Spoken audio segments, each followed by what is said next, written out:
Le problème que l'on a à notre époque, il a été résumé par François Mitterrand quelques semaines avant de mourir.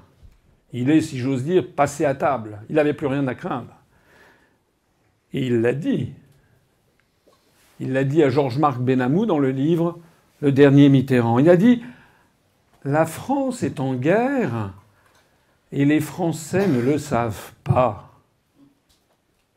Et il a poursuivi en disant « Les Américains veulent un pouvoir sans partage sur le monde.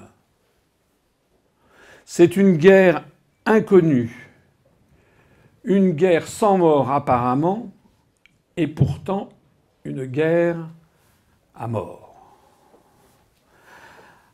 Alors nous en sommes là. Et actuellement, il y a, si vous parlez autour de vous, est-ce que la France est en guerre ?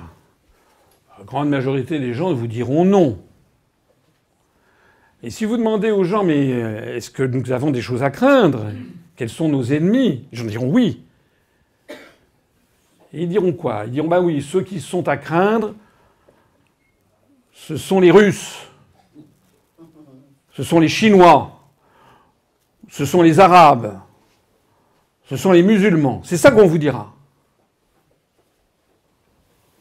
Ah bon ? Est-ce que c'est si certain que cela ? Comment se fait-il que Mitterrand, quelques semaines avant de mourir, a dit « La France est en guerre et les Français ne le savent pas. Les Américains veulent un pouvoir sans partage sur le monde. » Il n'a pas dit les Russes. Il n'a pas dit les Chinois. Il n'a pas dit les Arabes. Il n'a pas dit les musulmans. Il a dit les Américains. Alors j'aimerais qu'ici, tous ensemble, les gens qui me font confiance, s'interrogent, se posent la question en conscience. Qui a détruit le gazoduc Nord Stream ? Qui est à l'origine de l'effondrement de l'économie allemande et de l'économie française ? Qui nous force à acheter des gaz de schiste à des prix faramineux ? Qui est en train de rendre l'économie française et l'industrie française pour toujours, ou en tout cas pour très longtemps, non compétitives ?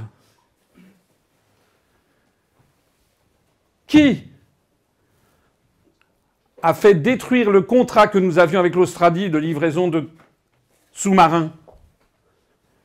Qui a installé sur son ambassade à Paris un système d'écoute de tout ce qui se passe entre les lieux du pouvoir ? Qui a écouté Angela Merkel ou le président Hollande ou même dans le président Macron, et on le sait, ça a été avoué. Qui a détruit le Concorde parce que c'était un avion qui, paraît-il, polluait et ne pouvait pas se poser ? Qui a balancé en 1951 sur la ville de Pont-Saint-Esprit dans le Gard du LSD pour voir l'effet que ça faisait sur les populations ? Qui nous impose une culture woke continuelle pour détruire l'âme même de la France ? Qui nous impose tous les jours des films, de la musique, des séries, qui nous imposent un mode de vie particulier relevant d'un pays particulier ? Qui a mis dans la tête des présidents de la République qu'il y avait un nouvel ordre mondial qui allait s'installer, que de toute façon, personne, je dis bien personne, vous vous rappelez cette phrase de Sarkozy, ne pourra s'y opposer ? Qui a propulsé Emmanuel Macron à l'Élysée par une manipulation des médias qui a fait que l'élection présidentielle a été entièrement vidée de son honnêteté, de son fair-play ? Qui a possédé et possède les grands médias qui formatent l'opinion publique en France ? Qui est derrière la politique d'euro-région qui vise en fait à démanteler les pays de l'Union européenne ? Qui a prévu de démanteler les pays du Moyen-Orient par la politique du Grand Moyen-Orient après les attentats du 11 septembre? Qui a lancé progressivement une véritable campagne d'encerclement de la Russie? Qui possède 843 bases militaires dans le monde, alors que la Russie, qu'on nous présente comme une grande puissance dangereuse et impériale, n'en possède que 9, dont 8 dans les anciens pays de l'URSS? Qui organise à Prague une réunion de l'Union des nations russes qui prévoit que la Russie doit être démantelée en une quinzaine de républiques? Qui a dit, quel officiel a dit que la Russie est un pays trop grand qu'il allait falloir démanteler? Qui nous explique que Taïwan, que les Ouïghours, que les Tibets, que les Mandchous doivent prendre leur indépendance de la République populaire de Chine? Qui nous explique que nous devons aller tous vers un nouvel ordre mondial qui doit s'imposer à tous? Qui nous a forcés à avoir des injections ARNM? Quel pays se cache derrière tout ceci? Ah, c'est difficile de regarder la vérité en face. Qui, en France, regarde la vérité en face? Quel responsable politique regarde la vérité en face? Aujourd'hui, la France est envahie. Ça, c'est quelque chose.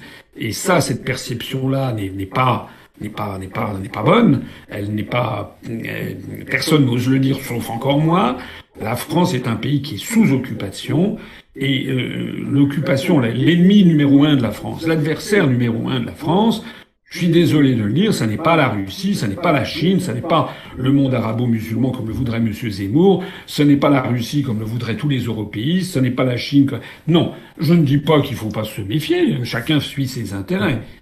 Mais l'adversaire number one, ce sont les États-Unis d'Amérique. C'est pas moi qui le dis, c'est Mitterrand lui-même qui l'a dit dans ses dernières volontés qu'il avait consignées à Georges-Marc Benamou dans son ouvrage Le dernier Mitterrand. Et j'ai eu l'occasion dans ce discours, je ne vais pas le répéter ici, de souligner le nombre d'éléments constants, où l'on voit que les États-Unis font tout pour nous dégommer. Le dernier en date étant justement l'explosion de Nord Stream 2, mais l'avant-dernier étant la perte des sous-marins en Australie. On a eu la destruction, la perte d'Alstom. On a eu tout au long le pillage systématique de nos intérêts, la mise en coupe réglée de nos institutions et de nos dirigeants par l'intermédiaire de des Young Leaders de la French American Foundation. On a eu la surveillance des dirigeants par l'ambassade des États-Unis, place de la Concorde. On sait qu'ils ont un système d'écoute généralisé qui permet d'écouter le président de la République. On le sait, ça a été dit et redit. Pareil pour la chancelière d'Allemagne. On sait qu'ils nous ont torpillé le Perrier en foutant du benzène dans un hypermarché. Ils ont torpillé le Concorde en disant que ça faisait trop de bruit. Enfin, donc, on ne saurait minimiser le fait que ce pays, depuis, sans compter les tentatives d'assassinat contre De Gaulle, sans compter que la Russie, l'Union soviétique et les États-Unis étaient main dans la main pour chasser la France d'Algérie notamment, et ensuite d'ailleurs les États-Unis sont à la manœuvre aussi pour nous chasser d'Afrique.